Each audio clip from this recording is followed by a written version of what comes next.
அண்மை செய்தி. ரவுடி திருவேங்கடத்தின் உடல் மாதவரம் தனியார் மருத்துவமனையிலிருந்து அரசு ஸ்டான்லி மருத்துவமனைக்கு எடுத்து செல்லப்பட்டது அண்மை செய்தியாக பார்த்து வருகிறோம். இது குறித்த கூடுதல் விவரங்களோடு நிகராக செய்தியாளர் கார்த்திகேயன். வணக்கம் கார்த்திகேயன், விவரங்கள். காலை வணக்கம் சுபா. சென்னை பெரம்பூரில் பகுஜன் சமாஜ் கட்சி மாநில தலைவர் ஆம்ஸ்டாங் அவர்கள் கடந்த 2 வாரங்களுக்கு முன்பு மர்ம நபர்களால் வெட்டி படுகொலை செய்யப்பட்டார்.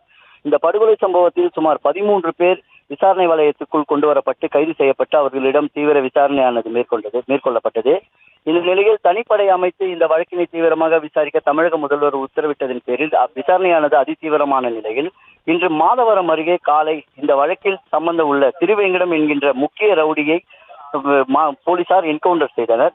புழல் காவல் நிலைய குற்றப்பிரிவு ஆய்வாளர் புகாரி மற்றும் கொடுங்கியூர் காவல் நிலைய ஆய்வாளர் சரவணன் தலைமையிலான தனிப்படை போலீசார்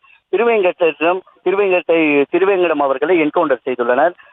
திருவேங்கடம் விசாரணைக்காக அழைத்து செல்ல முற்பட்ட போது அவர் போலீசாரை தாக்க முற்பட்டதால் அவர்களை பாதுகாத்துக் கொள்ள அவர் என்கவுண்டர் செய்ததாக முதற்கட்ட விசாரணையில் தெரிய வந்துள்ளது. இந்த சம்பவத்தில் தொடர்புடைய மேலும் பலரிடம் விசாரணை நடைபெற்று வந்த நிலையில் திருவேங்கடம் ஆம்ஸ்டாங் அவர்களை கொலை சதி திட்டம் எங்கு நாங்கள் வைத்து தீட்டினோம், எப்படி தீட்டினோம் என்பதை காண்பிப்பதற்காக மாதவரம் அருகே உள்ள வெஜிடேரியன் காலனி 2வது பகுதிக்கு போலீசாரை அழைத்து சென்றார். அப்போது போலீசாரிடம் இருந்து அவன் தப்பி ஓட முயன்றதாக தெரிய வந்தது. இதனை அடுத்து போலீசார் அவனை சரணடைமாறு கூறியும் அவன் மறுத்ததால் அவனை என்கவுண்டர் செய்ததாக முதற்கட்ட விசாரணையில் தெரிய வந்துள்ளது.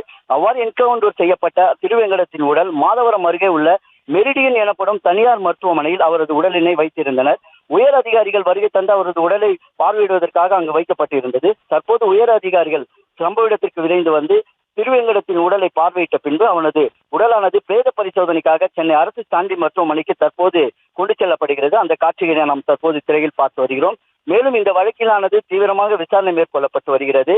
மேலும் போலீசார் திருவேங்கடம் அவர்கள் காவல்துறையினரை தாக்க முற்பட்டதால் போலீசார் தங்களை பாதுகாத்துக் கொள்ளவே இந்த என்கவுண்டர் சம்பவம் நடந்ததாக தற்போது முதற்கட்ட விசாரணையில் காவல்துறை உயர் அதிகாரிகள் தெரிவித்துள்ளனர். சுபா,